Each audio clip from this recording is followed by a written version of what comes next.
As of right now, how many customers did you say you have? 4,100. Oh my gosh. Almost $50,000 a month recurring. Yeah. Oh my goodness. It's the most rewarding thing. It's absolutely crazy. In less than 6 months, you're making tens of thousands of dollars a month in profit. Yeah. Doing something that you love. What could be better than that in What life? could be better? Seriously. Yes, business is hard. I'm not going to tell you it's easy. Yeah. It's a grind, but it is worth it and it's absolutely doable. Even if you end up hating it and you go back to your job, Yeah. fine. But just learn for yourself if it was for you. If you're curious, answer the question. Yeah.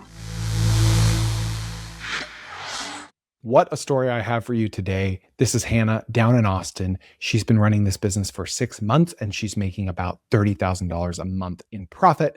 Her startup costs were next to nothing. You know the story, guys. She wouldn't be on this podcast if it wasn't an amazing story. This is a business that anyone, male or female, could replicate in their own niche with their own passion. And if you want to copy this business, it is a great business to copy. And at the end of this, we talk about specific other niches that you could launch this exact same business with. And of course, most importantly, how to find a bunch of customers. It just has everything. It has all the elements. It's a lot of money in a short amount of time with almost no investment upfront. And she found her customers organically, no paid media whatsoever. Please enjoy. So why don't you just start by telling us who you are and what you do? I am Hannah, and I'm, I guess, the founder of the Tiny Project, which is a culmination of a lot of things, but most importantly, I think to me, it's trying to encourage people to start tiny. I guess a year ago, I had just quit my job and had started my own small tutoring company. And, I was just so burnt out by working in corporate America and just the grind of it all. And I was like, I'll take a major pay cut just to be able to, I don't know, like have autonomy over my life.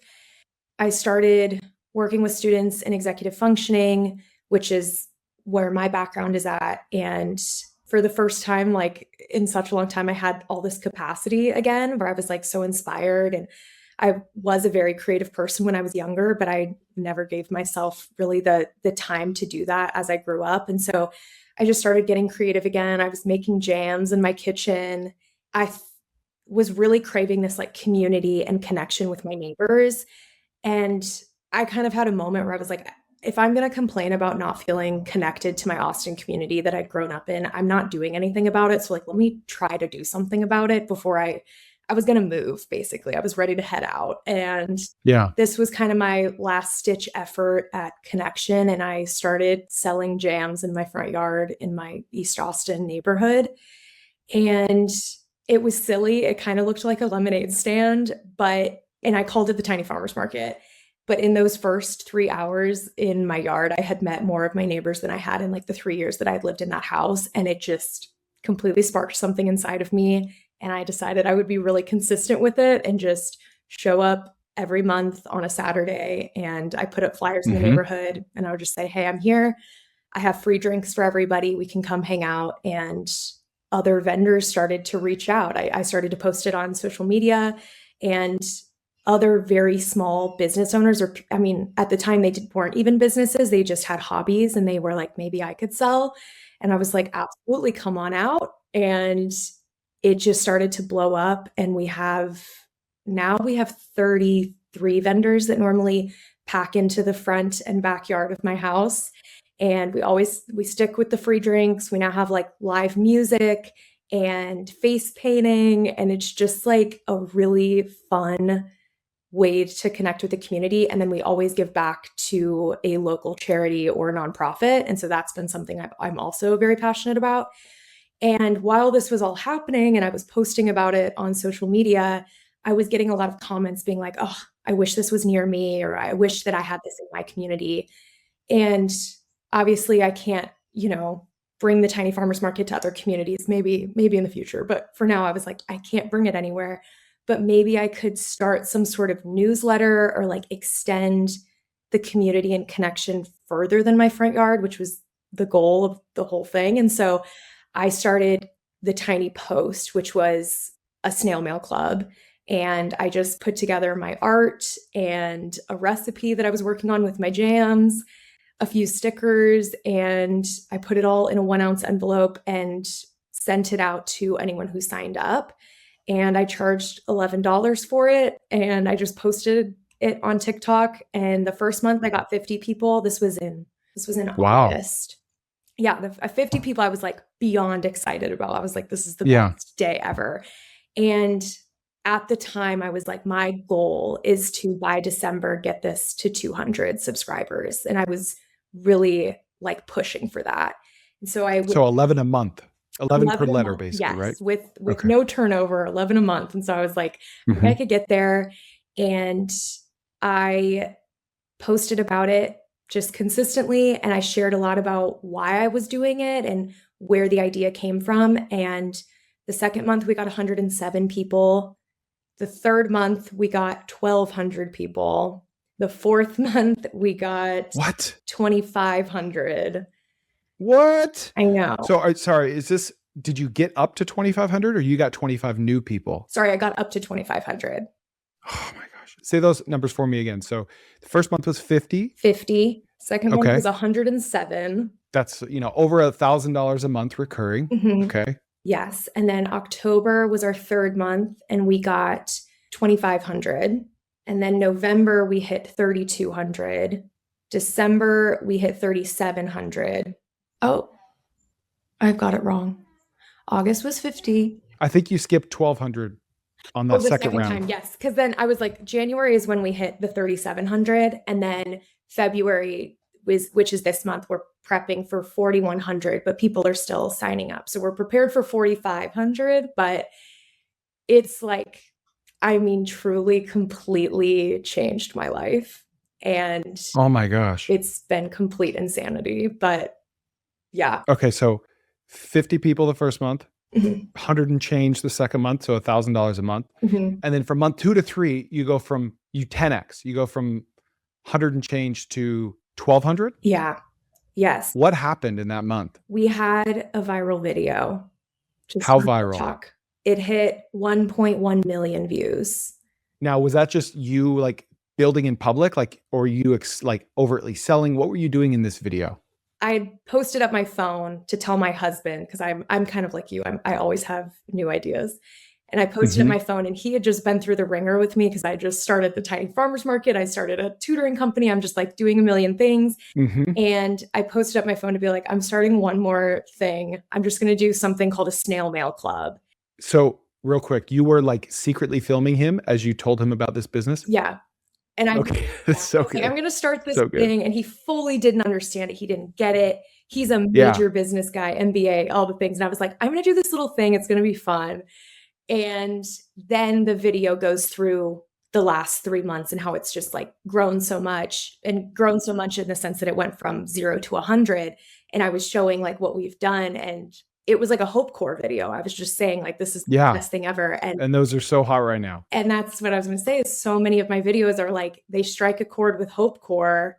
Mhm. And I mean, I feel like I'm definitely perpetuating that because it's been the coolest thing ever. But that video just like hit the For You page. And honestly, it also started a lot of discourse of like, what even is snail mail, which gave me a whole new platform of authority, like what you were saying earlier, of like, We were just talking about there's this. a Yeah. piece of authority where I got to come in and be like, this is what snail mail is. This is what I do. This is what it means. Like, there was so much confusion in the comments that almost helped with it, where there's a lot of like educational opportunities to be like, this is what I'm doing. And this is why it's so fun for me. And this is the story of the tiny farmers market. And it opened the doors for like the story to kind of get out, I think, in some ways.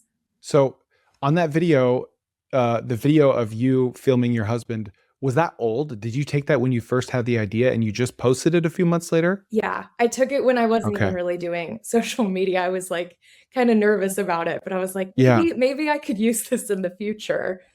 Yeah, that's so smart. Yeah. And your husband, like, I'm assuming he's very supportive and awesome and whatever. It just like, it broke his frame a little bit. He's like, huh? Yeah. I mean, we're always talking about business ideas, and this is just it's tailored to a very specific type of, mostly women. He didn't know what it even was. I didn't even really know the full extent of what it is or what it could be. I definitely didn't think it could be this.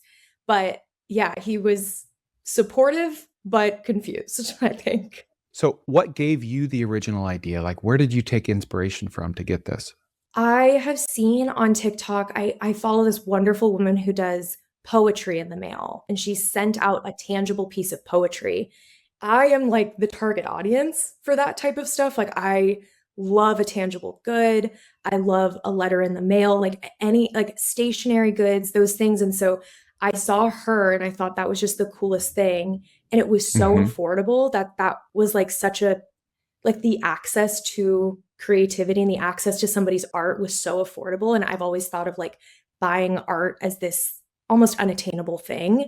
Her story and everything I was really inspired by, and I cannot remember her name for the life of me right now, but she does the poet club and or poem club. And it Okay. was super cool. And I thought, maybe I could do that with my art.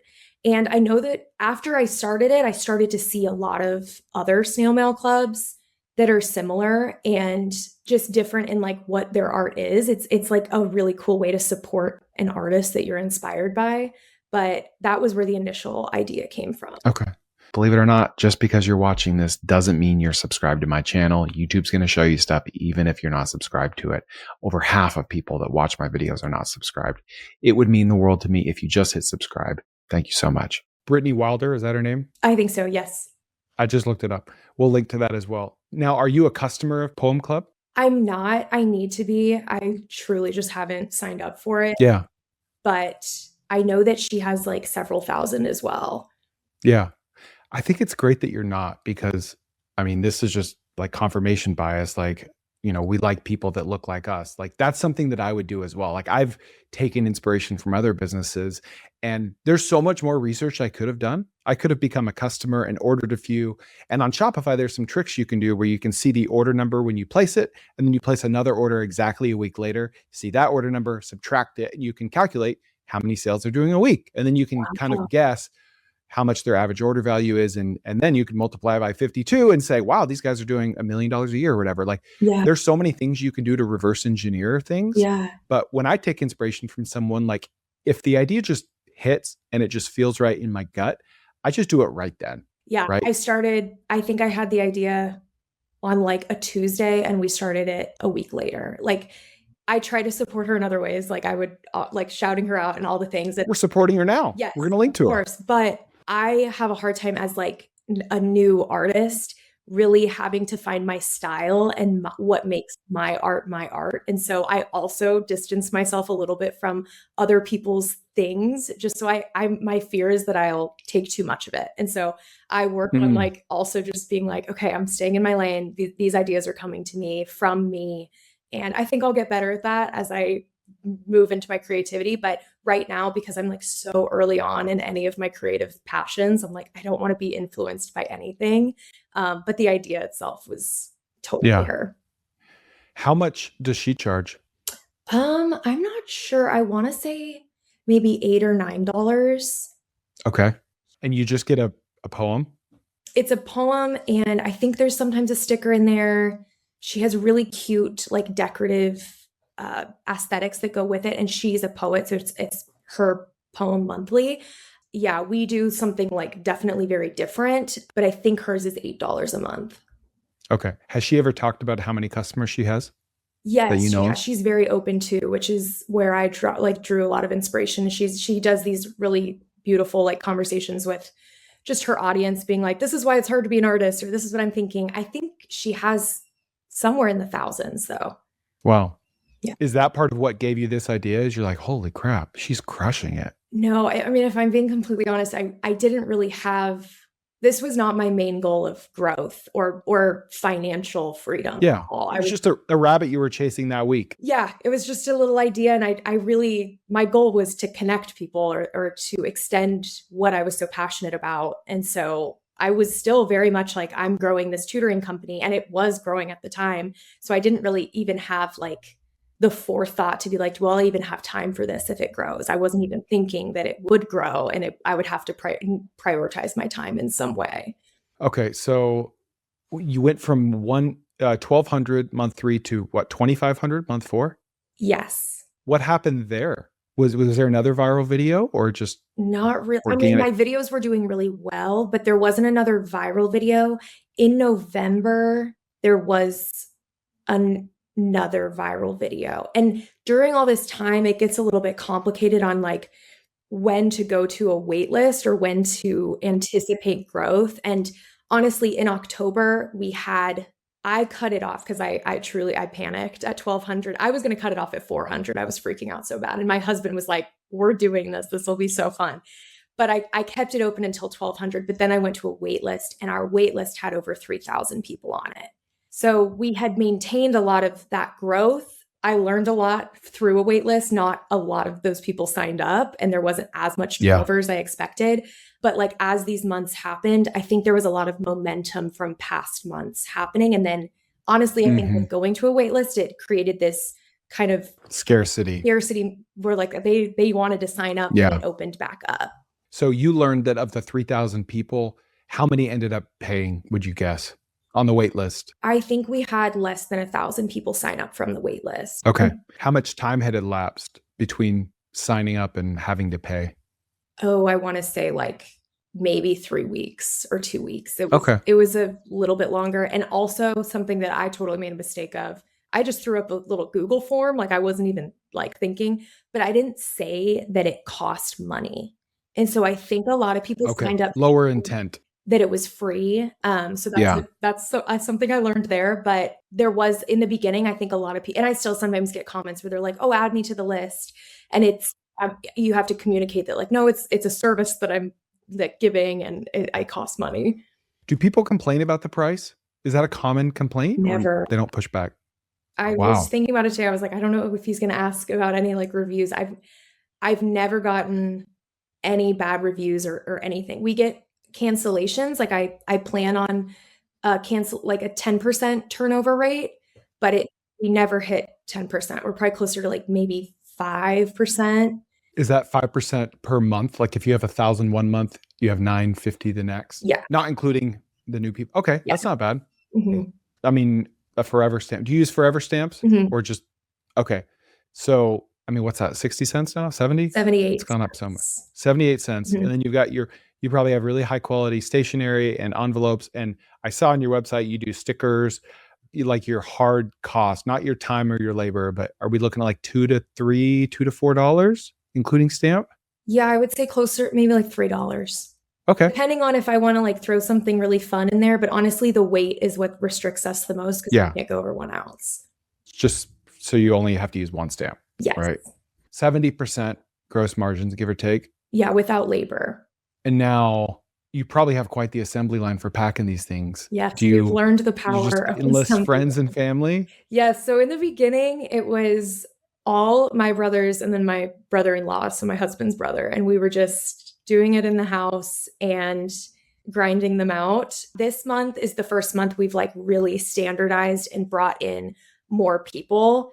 And that has like truly been a huge game changer. It's too much to put on like one small group of people. And it's a lot more work than you would expect, or like just a lot more time because it's so specific to 1 week. We do it in one singular week. But yeah, the labor is probably the most expensive piece. Actually, the stamp is technically the most expensive, but after that, it would be labor. If you're like separating out all the duties, you're probably only spending like 1 to 3 minutes per envelope stuffing. Yeah, we have it down. I think it's difficult because you have to we do them in different steps. So put the stamp on, and then we stamp our address, and then the whole thing. But we normally can get about 1,000 letters done in 2.5 hours. With how many people? With 6 people. Okay. Wow. So let's call it 3 hours. So 18 people hours for 1,000. Man, that's really good.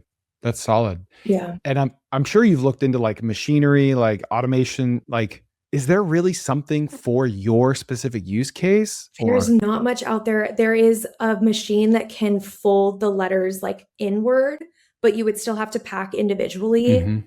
And honestly, I think that's why this is something people love so much and it feels 100%. So special. It's because it's they know I'm touching every single letter. I am in there. We are packing this, and there's no way to make it quicker. And because of that, there's also nothing really on the market that's similar, I feel like. I mean, stationery it's absolutely stunning, and you can get stationery, but it's never going to be a handwritten letter, Yeah.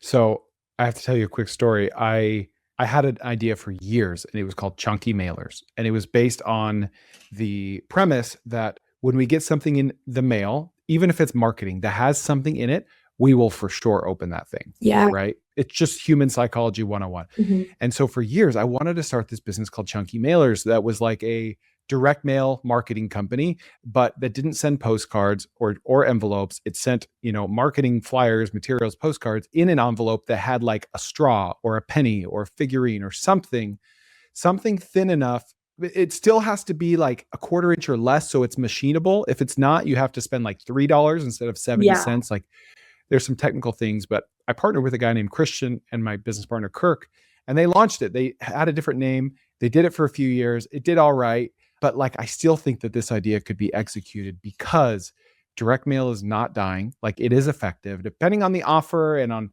the business and the targeting and all that. It is effective, Yeah. and I think that chunky mailers, that's what I call that Yeah, anyway, when they put is in like is the even fake more credit effective. card and you're like, should I just open it just in Yes, case? Like, it might be real. I don't might be know. It real. just could be Yeah, real. totally.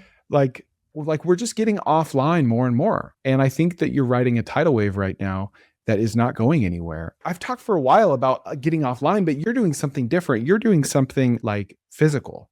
And I just think that's going to get more and more popular. I think it's Yeah. so I smart. think it's people need the thing to hold on to. It's like a tangible good where they're like, this was worth my money, this was worth my time.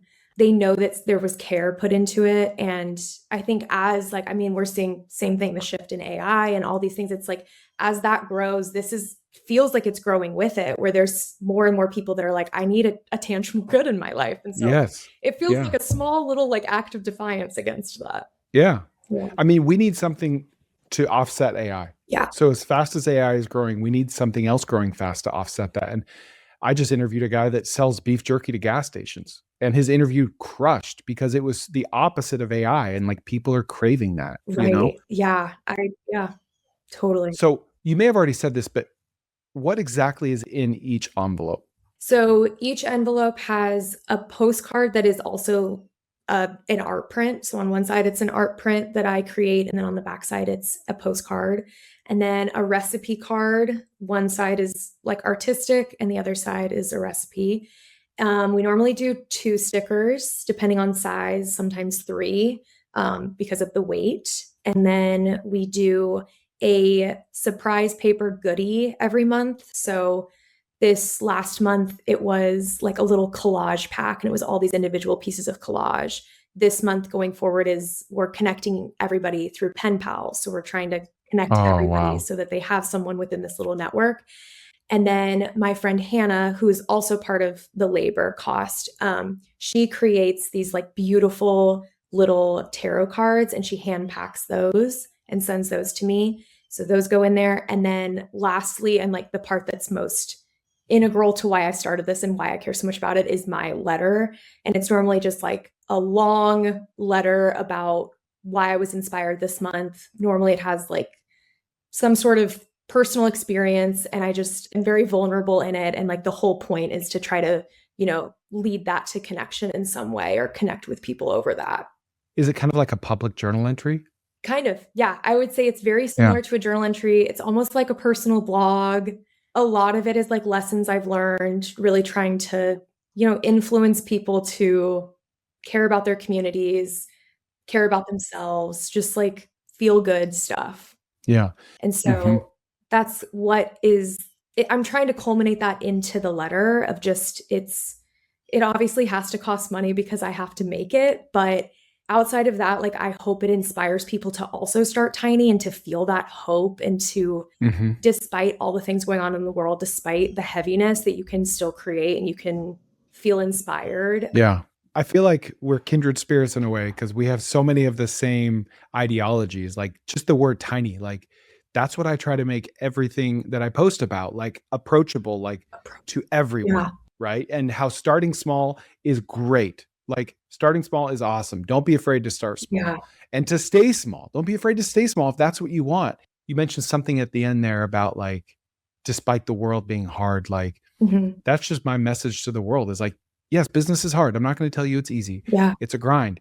Like you're going to fail a lot. but it is worth it. And it's like absolutely doable. Oh my It's gosh, absolute, like you can absolutely do it. It's totally. approachable.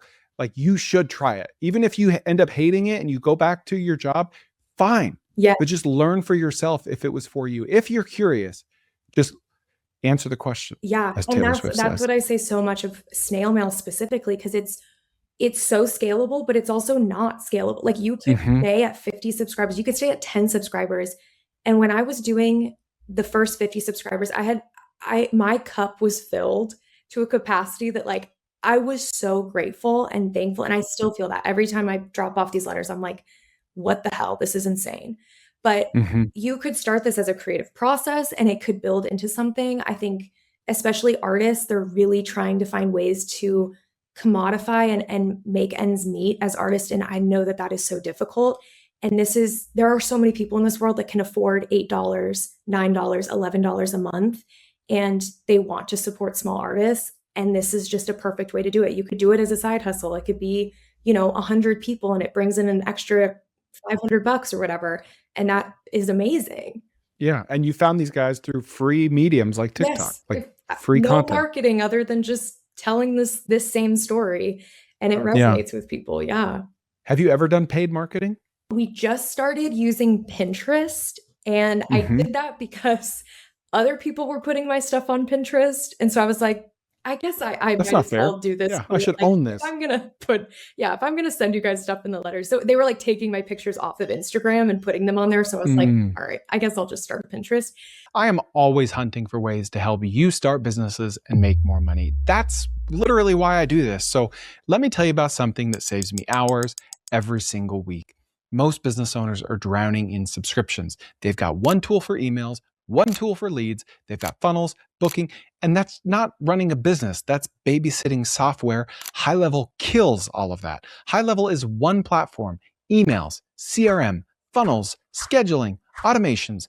All of it is built in, and the time you save is time that you can spend actually making money. Plus, it has this missed call text back feature that automatically texts leads when you can't answer the phone. And if you ever want to white label it to resell it as your own software to clients, you can do that too. Recurring revenue built right in. It'll change the way you think about business. So check out gohighlevel.com/TKO pod, and they will give you a 30-day free trial to see what I mean. So I've started doing Pinterest. Outside of that, no. Kind of what you were talking about with chunky mail, that is something we've been exploring because we had a realtor reach out and ask us to do a tiny post for them. And Mm, in terms of the tiny post for the people that are signing up right now, like I'll never put an advertisement in there. I think that would not align with yeah, my mission. There are so many business owners that need that tangible touch point with their past clients, with new clients, and they can afford to, throw a few $100 at this, snail mail club. And yeah, if we throw a little letter in there and say, hey, this is from your realtor, it's a yeah. kind touch point that they could, see every month. And so we're Hmm. kind of looking into maybe reaching out to other realtors or financial advisors, bankers. I feel like there could be a lot there as well with that tangible, Yeah. touch point. I think we might do one for a run club, which I'm very excited about. But yeah. Oh man, I'm like having all these realizations. Like, my wife is huge on Christmas cards. Every December, it's like this friction between us. I'm like, babe, it doesn't matter. If that family we live next to 14 years ago doesn't get our card, they're not going to even know. It doesn't matter. It's not that deep. And she's like, they have to all go out. And then conversely, we get 200 Christmas cards every year. And I love that. I enjoy catching up with people. But there's like two families that write a note with theirs, right? The Brockbanks and the Gilberts. I know who they are. And I read that note. And even though like I probably wouldn't read their Facebook post, it's just not out of, it's out of sight, out of mind, but I read their note and I enjoy it. And so I have another friend locally who I get her mailers. She's a realtor. I get her mailers because I live in her area. And it's like, this house is for sale, that house is for sale. And it's a picture of her and she's great. If she were to send me like something chunky, right? With something in there with like a public journal entry, like I had a rough month, we had two closings fall through. like a public journal entry about her business, Yeah. I'd be like, you know what? I'm going to share that everywhere. Yeah. I'm going to share this with everyone. Like when I go to buy a house, I'm going to go to her because it's Yes. different, you know? Totally. Yep. That like vulnerability piece, it totally leads to Yeah. connection. Yeah. And a lot of times, like that extra 10 minutes of effort for her every month could pay off 1,000-fold. You know, it doesn't always take a lot more work. It's just a different way of doing something. Totally. Yeah. So, from like a first principles perspective, is this concept of, tiny letters, is it viable for men? Like as an owner to start and for men to receive? Now, obviously, I just told you that is interesting to me, but what are your thoughts on that? No, I talked to my husband so much and my brothers because we're all here in this like packing letters for hours together. I think that in the way that there's this loneliness epidemic happening for men, I mean, a man Mm, receiving a letter in the mail from another man that is vulnerable, I can't even imagine how much good that could do for the world. I think there's also like this narrative that men can't enjoy small, tiny, fun, cute things, and they absolutely can. Like men have stickers, men have, stationery. I think there's absolutely a way to conceptualize this for them. I'd love if men subscribe to my stuff. I can understand why they don't necessarily subscribe to it, yeah, but there's absolutely like I think a way to, push it in that direction. yeah. Yeah. 100%. Like you could do one for about like classic cars, right? For car lovers. And Mhm. every month could have like a hand drawing picture of like a gorgeous, unique classic car, Yeah. or for golfing, or for hunting, or for survival tips. Yeah. I was on Amazon last night with my boys buying a smelting furnace so we could take our aluminum cans and turn them into swords. Like Totally. if I got a letter one month about how to do that, like handwritten, maybe even a QR code. I know this kind of goes against the purpose, but a QR code to a really cool YouTube video. Totally. You know, I saw this viral tweet last week, and I still don't know if the guy was trolling or not, but it was a picture of like a 3-ring binder, like a notebook, and it had every page just had a thumbnail of a YouTube video and a QR code. Yeah. And they were like, I give this to my kids so they can look at YouTube without all the toxic thumbnails and algorithms influencing them, and they can just scan the code and watch it. And I'm like, I don't know if he's trolling, but But there's the that's a idea business there. idea. Yes. There's something to that, There's something to that. merging the, like, not fully offline, not fully online, but merging the two. Another thing that could be interesting too is like the dexterity piece of like a little craft that you fold or that you like origami or something like that where it like teaches you Hmm. how to. I feel like Legos are very like huge in Hmm. that realm. Like I think there's so much Oh or yeah. like for kids it could be a huge thing as well. And I've talked to a few people that, might be going in that direction. But there's so many niches out there that these could be tailored to. And every Yeah. single person I think loves receiving something in the mail that's not a bill or, Oh yeah. you know. I mean, you've got like a Kiwi Crate and Crunch Labs doing this with like activities for kids, right? Yes. To like The make engineering boxes. projects. Yeah. Shrink that down to an envelope, Yeah. you know? It teaches them about the postal system. It teaches them Hmm. about, a stamp, how to write a letter, all those things. I think it could be Yeah. really cool. Is this idea about to save the United States Postal Service? I Like hope so. The USPS they're struggling. commented on my last one, and I was like, "Oh my god, Really? collab of a century." Oh, heck yeah. Yeah. Jeez Louise. Okay, so kids, men, like I'm biased, but I totally think this could work for men. Like not poetry most likely, but anything that men like. Yeah. Do you have any metrics? I know you probably know anecdotally, but any metrics on how shareable this is? Do you see people posting about it? Are they tagging? Are they tagging you? Are they sharing it offline and you're just seeing customers show up that you don't know where they came from? Yeah, so that's a hard piece to track, that specific piece of, like, where are they coming from? We just added a question of, like, are you coming from Instagram, TikTok, or Pinterest? Which I would say and then other. I would say most people are coming from that, although we do sometimes get an email saying, like, "Oh, my mom showed me this," or, "I have to cancel my subscription because I just got signed up by somebody else as a gift." Like, I get a few of Mhm. those. Online specifically, that has grown, I think, my account so much because people do unboxings of snail mail and they Mm. show my mail to other people and then people are interested in that. And it's so helpful too because I get to see in real time what they like and what they don't like and what they're confused by and what is really interesting to them. And in the same way that I still try to like not consume every snail mail just so I don't get influenced in a you know problematic way. I Hmm. When I get to see those snail mail clubs like post about mine, it's so helpful to see what they really resonated Mm. with. And I know that a community that is like obsessed with snail mail clubs are junk journalers. Have you heard about junk journaling? I am so locked in right now to what you're saying. Yeah. I have So, never heard about that, but I will say, I don't know what you're about to say, but my mom, Cindy, I love you. She is the most prolific journaler on this planet. Local newspapers have written articles about her. oh my She God. has hundreds of journals. She journals every day and has her entire life. Oh, that is So beautiful. I want to hear this. I love that. Yeah. So junk journaling is like, I think another one of those like getting back to analog, going that anti-AI route. And it's adding junk to a journal that you are writing in or not writing in. But, it's everything from like a receipt that you get at your local coffee shop to the ticket that got you on your plane. And it's everything, anything can go into this. It's just paper goods. And Junk so journaling. many of my letters are going into junk journals. And so that's also been a piece of like, sometimes I'm like, what is all this for? Like, I don't want to just overwhelm someone with a bunch of paper goods that they have nowhere to put them. But this is one of those very creative places that a lot of the subscribers are using it for. I'm like, my mind is blown right now. Yeah. I'm let's side note just for a minute. I'm going to share my screen. This is the Google Trends. And if you're listening on audio, I'll describe it. This is the Google Trends for junk journaling, the phrase junk journaling over the last 5. And then here's 22 years. That does Okay. not surprise me. Up and to the right. Now let's see what this is. Snail mail. If we search that, it's kind of been trending down and then back upwards again, but that's not really your industry. What would you call your industry? Oh my gosh, I don't know. Paper Like, goods or stationery goods? I don't know. or like letter subscription? Maybe.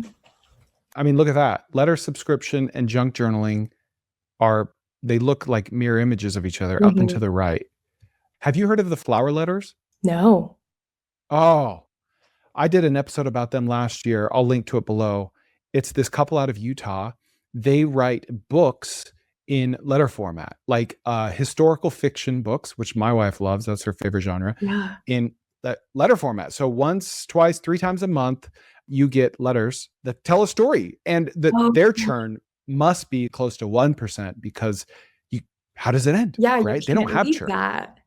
Yeah. And I think they're like 1 year series, and then, but they'll do another series the next year. Oh, And that's these guys generous. are doing, my best friend did an interview with them. I just did a deep dive about them without actually talking to Yeah, them. I'll post both, but I think they're doing over 10 million a year. that's Um, amazing. and it's like yours in that, like, it's beautiful stationery. I think it appears handwritten. It's a beautiful story. But my idea last year on this deep dive was like flower letters for any genre, Oh, yeah. for murder mysteries, for thrillers, for autobiographical novels or whatever, or for men, Yeah, whatever. totally. I want to go back to the farmers market for a minute. Are you and or your neighbors making any money on this, or is this just a passion project? Well, the people that are vending, I think they make pretty good money. Yeah, Yeah. I would hope so. But what about you? So I have a booth at the event and I make a couple thousand normally Okay. there. Selling jams? Selling jams, my art. Sometimes I'll do salts. I did vanilla extract. Like that's kind of my creative outlet is whatever I'm wanting to create that month. And so that booth does really well for me. But in terms of what I expect of the tiny farmers market, I don't expect it to be like an income to bring in a bunch of income, but it does bring in a little bit of money. And then I try to put the vendor fees back in. Like last time it was really cold. So we had heaters and things like that. I want it to be a unique experience. Yeah. And most people are just walking, like it's mostly just your neighborhood? No, I would say a lot of people come from all over Wow. now. We That's had, awesome. yeah, our last event, I think we had almost 800 people come. Holy cow. So a couple $1,000 in 3 hours Yeah. with jams and a homemade, vanilla extract. That's impressive. Yeah, I definitely like Yeah, that's a whole other thing that I feel just so grateful for, because that was also just a creative outlet. But now I have a TikTok following that, like I said, like people just really show up, and it's Hmm. so wonderful. And so I normally try to make like a lot of things because I hate to sell out, but it's also been Yeah, very fun. And now actually my husband just quit his job to go full time with the Tiny that's Project. amazing. And so now he can help me make jams, which has been Yeah. wonderful. What was he doing? He was an AI consultant. Oh, wow. Okay. So we are doing a Yeah. full 180. What other ideas outside of poetry, outside of what you're doing in the snail mail business, what other ideas do you think there are that other people could capitalize on? Like surely you've had to like rein yourself in. You're like, I should send letters about this or that. Yeah. So what I'm very thankful for is because I left it so open-ended on the paper good and what goes into it, I get to be very creative in what that paper good is. And so I feel like I have been able to explore a lot of my ideas Hmm. that way. One of those things is like any sort of like build your own aspect, kind of what we were talking about with snail mail for men, but like little like garlands or things that you can like put up in your house somewhere. I'm very Hmm. inspired by that. I'm very inspired by like Valentine's or creating Seasonal stuff. seasonal things for people to buy. My goal at the end of the year is to really like launch a true stationery brand. That would be very exciting for me. But in terms of like snail mail specifically, I get to meet with so many people now when I do my little pick my brain sessions. And some of the ideas that I've heard from other people that are inspiring to me, like one person, she's been a photographer her full life and she has no place to put all of her photography. And so she wanted to send it out into the world. And so she's sending like original pieces of photography that she just has no space for. I thought that was really interesting. There's somebody else that I've talked to that creates similar in like the storyline, but you're jumping in on like almost like a little like video game, kind of like it's called Mm, Crossing, something Crossing. I forget the name of it. Animal Crossing. It's almost like you become a little character inside of this small interesting. town and you get bread and you get these things and you can trade them and things like that. So I think that's very cool. That is cool. And then I'm always looking for opportunities to like connect the mailers within each other, if that makes sense. I think that the pen pal aspect is very cool for people. And so that's what I get really inspired by is like, how can I take all these subscribers and have them be connected in some capacity? So that's been like an idea Yeah. I've been really working with. Well, that should probably help churn too if they're connected. Exactly. Guys, I hate to break it to you, but you're not very likely to actually start a business based on something you see or hear on this podcast, unless you spend a little more time with me and with other people that are doing just that. So come check out TK Owners.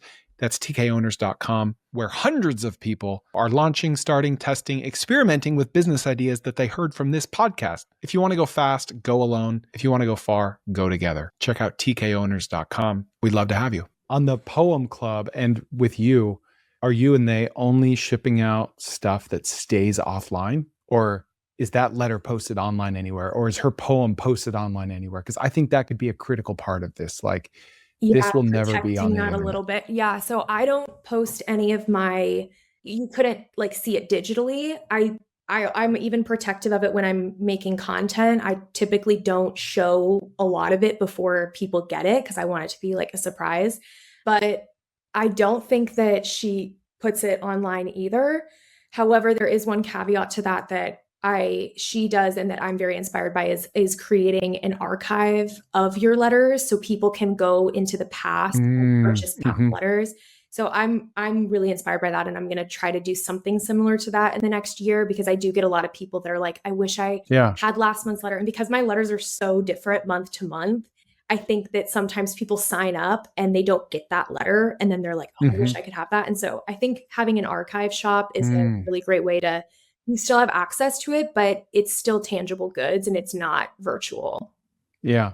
Well, what if you had a second price point where, it's $11 for what you offer and then like 16 for twice a month, one of your new stuff and then one of an archive piece? Totally. It doesn't put any more lift on you to create new stuff. Yeah. It's more lift to ship. and they're less profitable, but your average order value would go up. Yeah. It's funny because you're telling me all these ideas, and like I'm thinking like, all right, viral marketing. She could put ads in the letters. Yeah. She could put a QR code, and if they share it, then they'll get an affiliate. And it's like, Chris, stop. It's Like hard though. this It's is hard to stay grounded it in is that. hard, but it's like I think that's why you're so successful is because you're not like pulling every monetization lever that you could. Yeah. Like you're keeping it pure. And consumers, And they're so smart. They know yeah, they know where your intentions are at. And I had a company ask to put advertisements in, and I'm pretty sure it would have been a great financial offer, but that completely deteriorates the entire mission behind it. And oh yeah, so maintaining, honestly, that's been the hardest part of being like a business owner, I think, for the Tiny Project in this year is maintaining that mission with the Tiny Farmers Market, with, the Tiny Post, all of those pieces, and making sure that it still aligns completely, because yeah, the consumers, they know what you're doing, and that's why they care about it. yeah. I'm gonna do something I don't normally do, and that's try to give you a piece of advice, even though you're like clearly winning at this. Oh, thank you. But this is the most hypocritical advice I've ever given anyone. Okay. You have these amazing ideas, go for realtors, do this as a service, offer this as a business. I mean, your market penetration is like 7,000 people out of like 180 million female Americans. Yeah. Like you could only do this forever and it would be tens, if not hundreds of millions of dollars, and never expanding outside of it, just being more creative, making this month a little better than last month. Mhm. Like and once again, completely hypocritical. And I would probably not do this, but if I were you, I would try to like just keep doing exactly what you're doing, Yeah. but like a little better every time, Yeah. That's helpful advice, because I mean, I think with trends, with everything, that's been my biggest fear is I'm like, maybe snail mail is just this trend and I got a viral video at the right time. But when I sit here and I get to talk about it, I think there is this like deeper thing behind it that people are really craving. And Yeah. that's what inspires me the most. And so if I get to do this the rest of my life, I've already won every single thing. I feel beyond Oh yeah. thankful. I mean, as of right now, how many customers did you say you have? 4,100. Oh my gosh. All right. So almost $50,000 a month recurring. And I'm just going to guess like half of that is profit, 25, 30,000. Yeah. About Oh my goodness. 25,000. Yeah.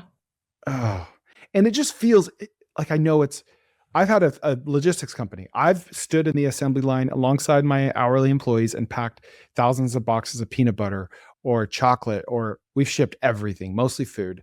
I've been there, Mhm. and it actually feels like really good. Like it is a grind, but it just feels so good to produce and to take it to the post office and never see it again. Oh my Right? gosh, I always say, I'm like, It's a it's good the feeling. best day because I get to see all the hard work. I get to see what 4,000 letters looks like, 4,000 people, and then I get to send it off into the ether and just pray it gets to you. And it just feels like Yeah. this like crazy relief, and just producing something in the world that I care about, or like it feels meaningful. It's the most rewarding thing. It's absolutely crazy, and it's not at all Oh what I man. expected my life to be.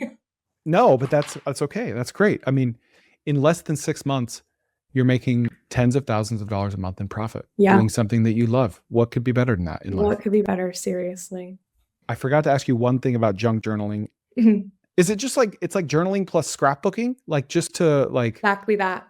Yeah, some people are journaling, like actually writing, and some people don't even write. They just oh listen really? things in there, and it's memories of like, if you go on a trip and you see all the things in there, Yeah. you remember what's in there.